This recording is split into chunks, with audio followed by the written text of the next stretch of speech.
آج بھی ایک بہت اہم موضوع ہم اپنے ناظرین کے لیے لے کر آئے ہیں، اور رمضان کی اس خصوصی ٹرانسمیشن میں ہم اپنی پوری کوشش کریں گے کہ اپنے علماء کرام سے جو علمی استفادہ ہم حاصل کر سکیں اور اللہ تعالیٰ کا قرب حاصل کر سکیں۔ ناظرین، بلا شبہ تورات، زبور، انجیل اور قرآن کریم اللہ تعالیٰ کی الہامی اور آسمانی کتابیں ہیں، لیکن آج روئے زمین پر قرآن حکیم کے علاوہ جتنی بھی الہامی کتابیں تھیں ان میں تحریف ہو چکی ہے، وہ اپنی اصلی حالت میں موجود نہیں ہیں۔ جو قرآن کریم ہے وہی واحد ہدایت کا سرچشمہ ہے، ہدایت کا چراغ ہے، جسے اللہ تعالیٰ نے آسمانوں پر بھی روشن کیا اور پھر زمین پر بھی اس کی حفاظت کا ذمہ اٹھایا ہے۔ قرآن حکیم میں اللہ تعالیٰ فرماتے ہیں، اِنَّا نَحْنُ نَزَّلْنَا الذِّکْرَ وَإِنَّا لَهُ لَحَافِظُونَ، بے شک اس ذکر کے نازل کرنے والے بھی ہم ہیں اور اس کی حفاظت کرنے والے بھی ہم ہی ہیں۔ تو اس ٹاپک کے اوپر آج ہم گفتگو کریں گے۔ سب سے پہلے میں زریاب ہاشمی صاحب سے گزارش کروں گی کہ پہلا سوال ان کی خدمت میں ہے کہ اللہ تعالیٰ نے 5 بنیادی عقائد قرآن حکیم میں بیان فرما دیے کہ توحید کا عقیدہ ہے، پھر رسالت کا عقیدہ ہے، کتابوں اور فرشتوں، اور پھر آخرت کا عقیدہ ہے۔ تو یہ جو کتاب کا عقیدہ ہے، اس میں کیا پہلی کتابوں پر ایمان لانا بھی اتنا ہی ضروری ہے، جبکہ ہم یہ بات کر چکے کہ اب وہ کتابیں اپنی اصلی حالت میں موجود نہیں ہیں، تحریف شدہ ہیں؟ کیا فرمائیں گے جناب؟ بسم اللہ الرحمن الرحیم، السلام علیکم۔ وعلیکم السلام۔ اور جی، یہ انٹرسٹنگ اور اچھا ضروری ٹاپک ہے آج کا، کیونکہ رمضان کے حوالے سے، قرآن پاک کے نزول کے حوالے سے گفتگو ہو رہی ہے۔ تو قرآن پاک کا نزول جو ہے، اپنے آنے سے پہلے، اس قرآن پاک کے آنے سے پہلے قرآن پاک کے آنے کا ایک اہتمام ہوا ہے، ایک پریپریشن ہوئی ہے۔ وہ اولڈ ٹیسٹمنٹ میں اور نیو ٹیسٹمنٹ میں جو کانٹینٹ موجود ہے، اور پھر اس کے بعد یہ فائنل ٹیسٹمنٹ قرآن، یہ اس کو پڑھنے کی ضرورت ہے۔ پڑھنے سے یہ اندازہ ہوتا ہے آپ کو کہ مثال کے طور پہ اگر آپ کو قرآن پاک نے یہ کہہ دیا کہ میں میٹر ہوں، اس کریکٹ کرنے کا فرقان ہوں، جی، تو اس فرقان پہ کسی چیز کو رکھنا ضروری ہے۔ یعنی آپ کو یہ دیکھنا ہوگا سب سے پہلے باقی کتابیں پڑھ کے کہ قرآن پاک میں جو کانٹینٹ ہے، وہ اس کے ساتھ کون سا کانٹینٹ ابھی ایگزسٹنگ کوئنسائڈ ہو رہا ہے، اس کے ساتھ میچ کرتا ہے، مشابہت رکھتا ہے، اس کے ساتھ مترادف ہے، تاکہ آپ پہلے تو یہ آئیڈینٹیفائی کر لیں کہ کون سا کانٹینٹ ہے جو قرآن پاک جس کو کتاب کہہ رہا ہے۔ آپ میرا مطلب سمجھے گا، اگر قرآن پاک میں اللہ تعالیٰ نے یا اسلام اور عقیدہ اگر یہ کہتا ہے کہ ایمان لانا ہے اس چیز پر جس چیز کی قرآن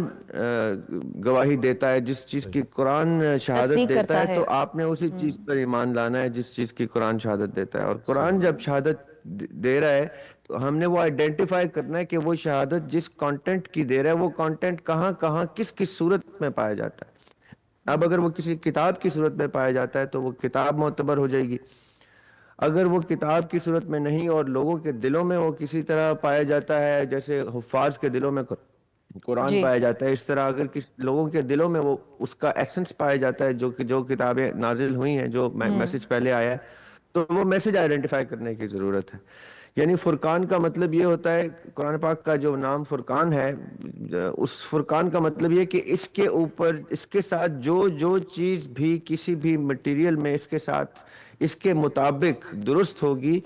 وہ مان لی، تصور کی جائے گی۔ اب یہ جو آپ کا سوال ہے نا کہ جی، اور آپ کا سوال ہے نا کہ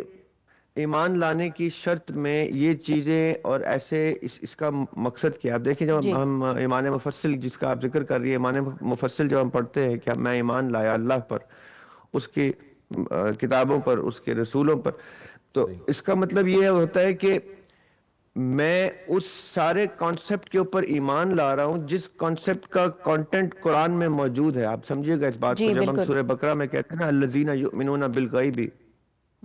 کہ یہ کتاب ان کے لیے ہے جو غیب پر ایمان لاتے ہیں، تو قرآن پھر اس غیب کی لسٹ دیتا ہے کہ سب غیب پر ایمان نہیں لانا، اب اس غیب پر ایمان لانا ہے جس غیب کو قرآن پاک ٹیسٹیفائی کر دے کہ اب اس میں فرشتے ہوں، جن ہو، اس میں آخرت ہو، اس میں آنے سے پہلے کا وقت ہو، جانے کے بعد کا وقت ہو، اس میں انبیاء علیہ السلام کا ذکر ہو، اس میں جو چیزیں اب قرآن پاک بیان کر دے گا،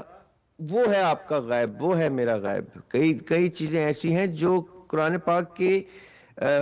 مضمون، اس کے سبجیکٹ، اس کے کانٹینٹ سے ملتی جلتی ضرور ہوتی ہیں لیکن وہ جی قرآن پاک اس کو ٹیسٹیفائی نہیں کرتا، تو وہ ایریا ہوتا ہے جہاں پہ اب ہم کہتے ہیں کہ یہ قرآن سے میچ نہیں ہوتا، اس لیے اس کو تسلیم کرنے کی ضرورت نہیں ہے۔ جو چیزیں پھر قرآن کے ساتھ میچ ہوتی ہیں، اس لیے اس کا میں تھوڑا سا ایڈ کر دوں،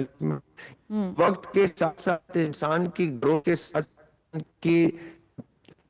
نشو و نما کی اللہ تعالیٰ ساتھ ساتھ اللہ تعالیٰ نے اس میسج کو جب پہنچایا ہے تو اس کا جو جو حصہ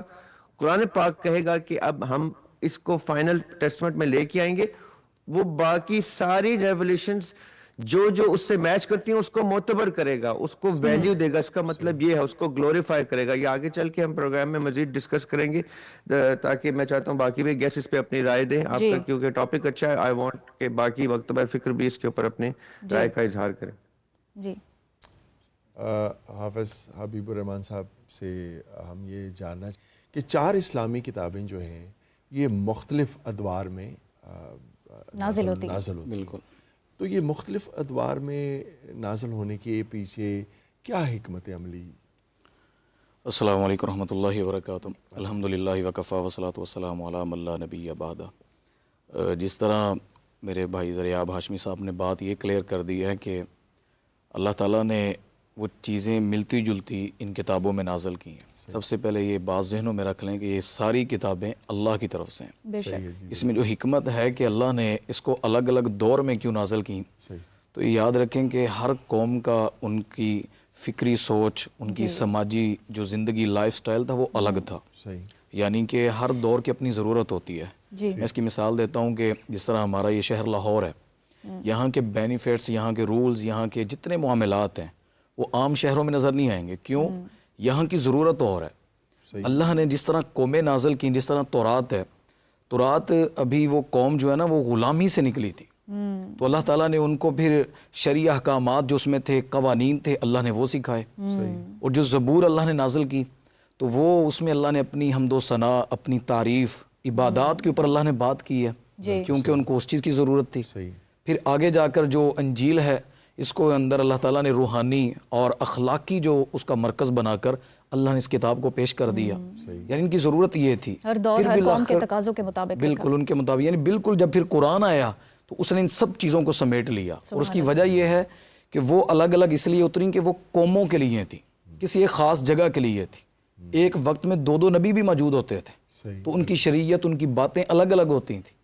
پھر جب اللہ تعالیٰ نے ان سب کو اکٹھا کیا تو پھر اللہ نے ان سب کو قرآن کی شکل میں ہمیں دے کر اللہ نے کہا حرف آخر قیامت تک سب کے لیے وہ مشرق مغرب، کوئی ہے نسل سے ہٹ کر، ملکوں سے ہٹ کر، وہ امیر ہے، غریب ہے، علم والا ہے، جاہل ہے، سب کا مرکز وہ کتاب قرآن ہے۔ اس کے میں کوئی فرق نہیں ہے۔ تو ان قوموں کے سٹائل رہنا، ان کی ضرورت الگ الگ تھی، اللہ نے پھر ان کے دور الگ الگ میں الگ الگ ضرورت کے مطابق اللہ نے ان نازل فرمائی تھی۔ تو کسی کو اللہ نے تورات دے دی، تو جس طرح بنی اسرائیل ہی ہے